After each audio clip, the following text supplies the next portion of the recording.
Hey guys, what's going on? Inception here, and welcome to another video today.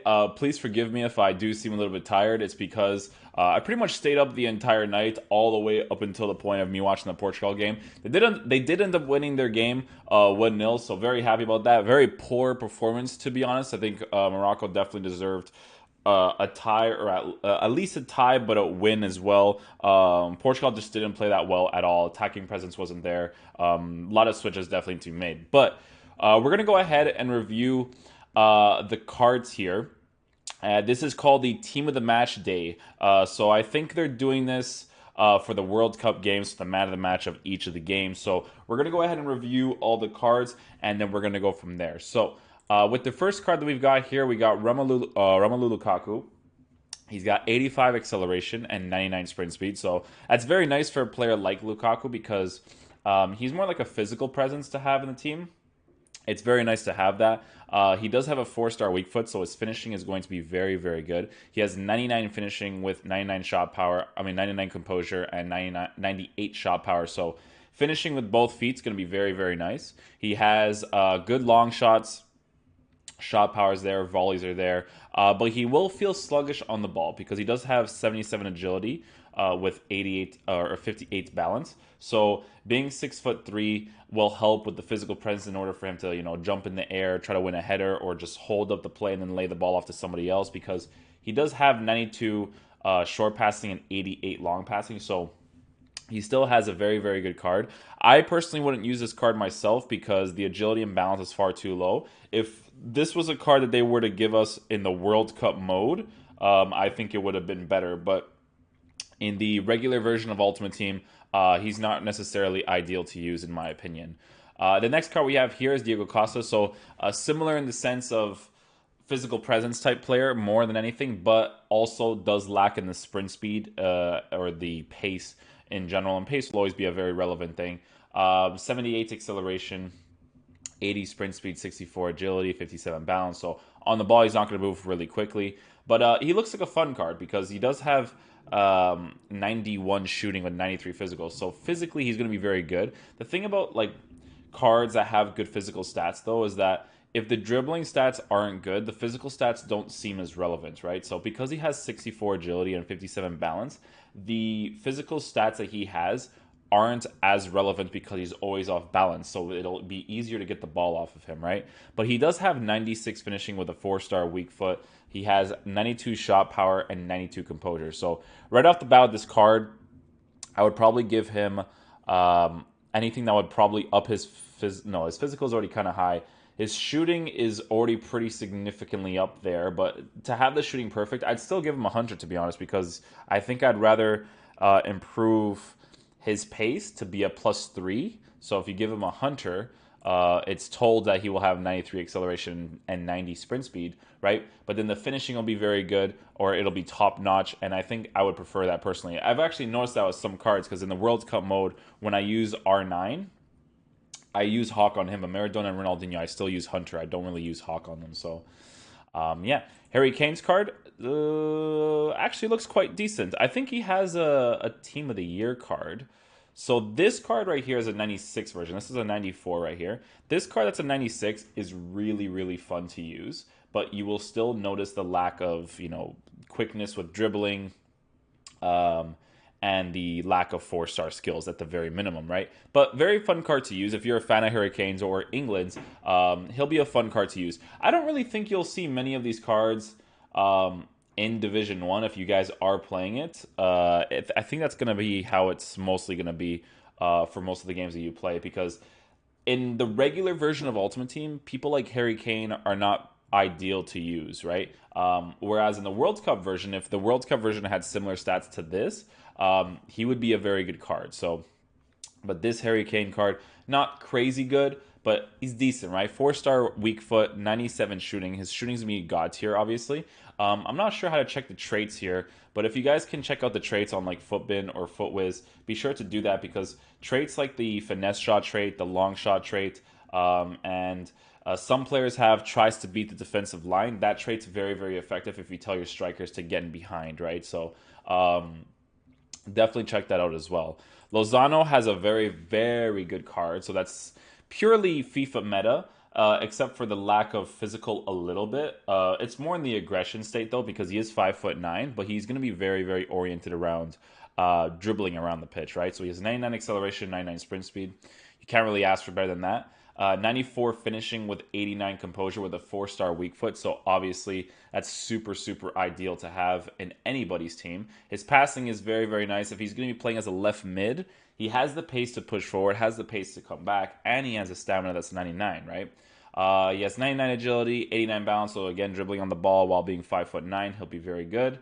But the only thing that you will notice with the card is honestly the lack of physical presence. But the thing about these cards in particular, when their stats are increased by this much, they usually tend to have really good dribbling that it actually compensates for the lack of physical. Another good example of that is Neymar in the World Cup mode is so good, lacks the physical, but he's so good at everything else that it makes up for the lack of physical. So Lozano is definitely one of those players, because if you guys have ever tried like the team of the season or even the World Cup card, he's still very, very good in FIFA, right? Super ideal to use. Again, a lot of these cards, the stats they're given, if they're used in the World Cup mode, it's very, very fun to use these cards, right? Cheryshev is another card. 87 pace, 87 shooting, 83 passing, 85 dribbling, 77 physical. So he has 84 acceleration, 89 sprint speed, 87 finishing, 81 agility, 79 balance. He is 5'10", so his dribbling won't be that bad, but it won't necessarily be ideal either. He does have 3-star, playing on the left side while being left-footed, so if you want to have fun with a Russian player on your team that is a left-footed player that can take those driven shots across goal, then Cheryshev is going to be very good for you, right? In the fun aspect, not necessarily an ideal player to use in a meta squad, but like I take into consideration if a player can be fun, right? Like a player like Lukaku, Harry Kane, Diego Costa, Lozano, they can be fun. And a lot of these cards can be fun as well, right? There doesn't seem to be any cards from the cards that they've given us that is just a big no-no, right? Like everything is usable in their own regard, because whether it's the nationalities that you like, or it's the clubs that you like, or it's the player themselves that you like, they're very good cards, right? The next card that we have here is Coutinho. So the nice thing about Coutinho's card is that he is a center mid with 4-star skill moves and weak foot with high work rate. So that's a very, very nice card to have in this game if you're going to be playing the regular version of Ultimate Team. Now, obviously, if you're going to be playing as a center mid, you'll be lacking the defensive presence because he doesn't really have any at all. But the cool thing about Coutinho's card is that you can actually use him as a cam now, right? So because he's so small, his dribbling is going to be so incredibly good with 98 agility, 98 balance, and good acceleration. Sprint speed's not there, but he'll be able to, cut into the passing lanes very nicely to lay the ball off to other people, right? He has the good passing stats. Finishing stats is 85. 85 is a good minimum considering how finishing is in FIFA, so very nice to have as well. I would probably give him a hunter so that you can boost that sprint speed as much as possible and then boost that finishing. His shot power and everything else is nice, but I think improving his sprint speed and his finishing is probably the most ideal things to do with high work rates. So he looks like a really, really fun card to use. Not necessarily ideal, again, because of the lack of defensive stats, but if you're using this card in the World Cup, like if it was, because it's a little bit different gameplay, like Modric and Deku feel more usable in the World Cup mode than they do in the regular version of Ultimate Team. Like it just feels like a nuisance when you have them in the center mid area in the regular version of Ultimate Team. Ronaldo, obviously, best player in the game for me personally. I just love Ronaldo. He never disappoints in this game. He has all the general stats that make him good. He lacks balance, but he has everything else that makes up for the lack of balance because his other dribbling stats are so incredibly good that it doesn't matter that his balance is 67. But you still notice it, right? You will always notice that he has 67 balance, but obviously with the physical traits being as it is, being able to win the ball in the air for the 50-50, 6'1", dribbling really quickly on the ball, 5-star skill moves, 4-star weak foot, he will be an incredible player. There's no ifs, ands, or buts to it. Ronaldo is just going to be that guy that most people are going to enjoy using in their teams. Gallardo. So Gallardo is more oriented around the fact that if you are a Mexican fan or you're making a Mexican league team, then you get this player. But not necessarily ideal to use considering all the fullback options nowadays. But he has okay stats, right? He has... I would say usable stats, considering that he is a left back from Mexico. The only one that I can think of that is another left back is Layun, and I don't even think Layun has inform cards in the left back position. So yeah. Kolarov has a very usable card, so he's a all-round player, right? He's got decent pace, shooting's amazing, dribbling's amazing, defense, physical, passing. Very good card, very usable card, right? And these are nice cards to use because he is 6'2". If you give him, I would probably give him Anchor because his defending, physical, and pace is really high up there, or Shadow so that you can increase the pace as much as possible because he's so good at everything else, right? So he can actually jump for the ball in the air. Heading is good with 6'2" height, high medium work rates. So yeah, I would probably give him Shadow just so that you can have more pace on him for sure. But a very, very nice card regardless as well, especially from Roma, right? Because Roma, you can do the Nanglin Manola's links, or you can do the links with him and Serbia. So you could put Marek Hamzik in the team as well. Although I don't even think Hamzik is Serbian. I think he's Slovakian. Serbia is Milinkovic then, right? Milinkovic Savic is Serbian. I'm pretty sure, right? Yeah, so you can use Milinkovic Savic in the team and get that green link with him, and then, make a really cool Calcio A team. Jimenez has gotten a significant stat boost increase for his card to make him more usable. So as a Liga Santander player, medium-high work rates with 72 acceleration, 77 sprint speed, this is the point of him actually being usable now, right? Whereas, this card is just, it's not good enough, right? The increase in agility and balance is definitely helpful for center backs so that they can move left and right more smoothly. But yeah, it's a usable card from Uruguay. If you're a fan of Atletico Madrid, he'll be a cool card to put in a team that has Atletico Madrid players, but very good as well. Sommer, I don't really review goalkeepers because if a goalie doesn't have the leg save trait, then I don't really look into it. Same thing with Halderson.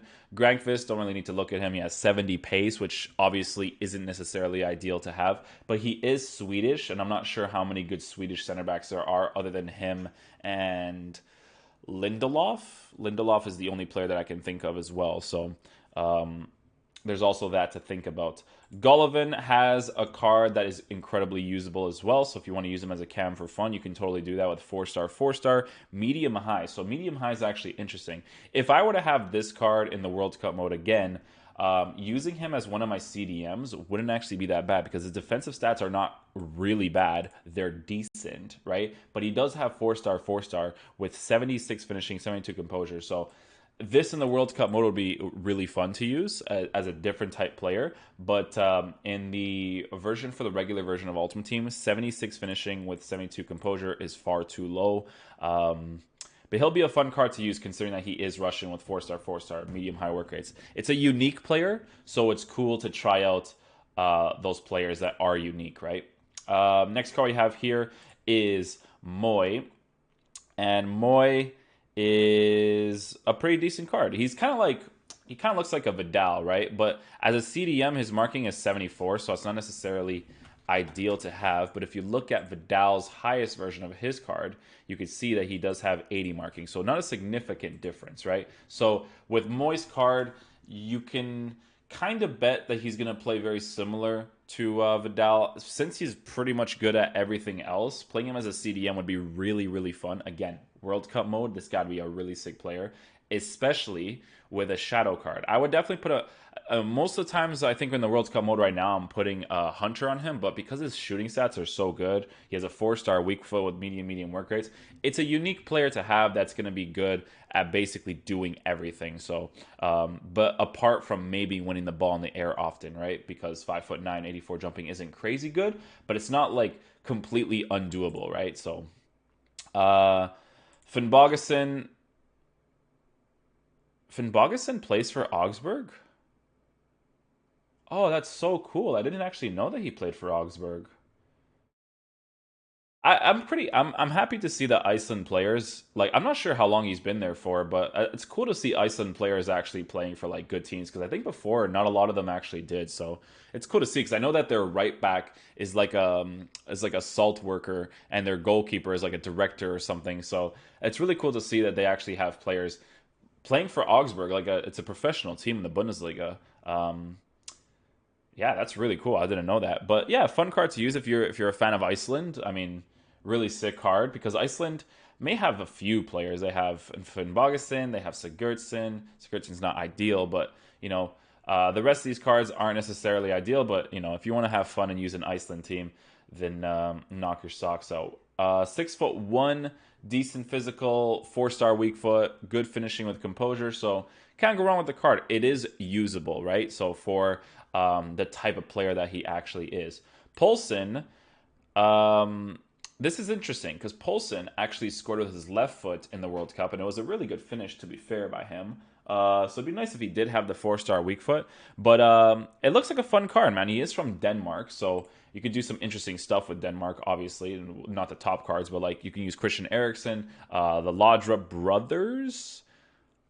I don't know if it's just one Laudrup or if the Laudrup, if the Laudrup brothers are in it. No, it's definitely one Laudrup. I thought it would be more. Christensen, Kasper Schmeichel, Kasper Schmeichel, Peter Schmeichel, right? Gotta get it right. Yep. Okay. Yeah, a couple cool cards here and there as well. But again, not necessarily crazy ideal, but a very usable card because if you actually look at this card, he has very, very good physical stats. 77 composure kind of sucks a little bit with how the regular version of Ultimate Team works, but 87 finishing while being on the right side with the right foot. He'll actually be able to win the ball in the air with 88 jumping, 82 heading, while being 6'4" with really good strength and aggression. So if you tell your players, let's just say, for instance, you switch in game to a cam, like a right cam, and you tell him to get into the box of the cross, he'll be one of those really good players to try to win the ball in the air. So definitely worth trying out. And last but not least, we got Isco. And Isco's card is a fun card to use. He is a left wing, so it's a little bit unfortunate, but he's a fun card, right? He has good finishing, acceleration's good, dribbling is really good, composure is good, standing tackle is pretty decent considering that he is a left wing, and then the stamina is good, jumping is decent, so on and so forth. So another fun card to use, and I'm always going to bring this up, but if it was in the regular version of Ultimate Team, it is a little bit different to the World Cup version because I've actually noticed that a player like David Silva feels better in the World Cup version than he does in the regular version of Ultimate Team. So really cool to see. But yeah, some really interesting cards. I personally think that if you saw these in the World Cup, they would be more of the type of players that you'd actually want to try out. Like some players that I would try out if it was the World Cup mode is Lukaku, Coutinho, Jimenez, Kolarov, Gallardo, Ronaldo, obviously, Lozano, and Moy. Like these are types of cards. Well, obviously some of their countries, right? Moy being one of them. It would be really cool to try them out, right? It would be an interesting situation because it's weird that the lead producer of gameplay said that the gameplay isn't different in the World Cup mode as it is to the regular version of Ultimate Team because it 100% is. Like, I wouldn't be caught dead using a regular David Silva in the beginning of FIFA because he was awful, but in the World Cup version, he actually felt somewhat usable. So, weird to say, but it is what it is. But that's going to pretty much conclude the interview, the review for these cards. They look really cool. I think the color scheme or the color, I think there's a color scheme. Really cool looking. Pink with the yellow on it with the white looks awesome. I'm going to be interested to see how they do the Champions League cards next year. It's definitely going to be an interesting thing. But that is going to conclude the video for today, guys. I hope you guys did enjoy it. If you guys did, please drop a thumbs up on the video. Definitely helps out the channel a lot. And I'll see you guys in the next video. Peace.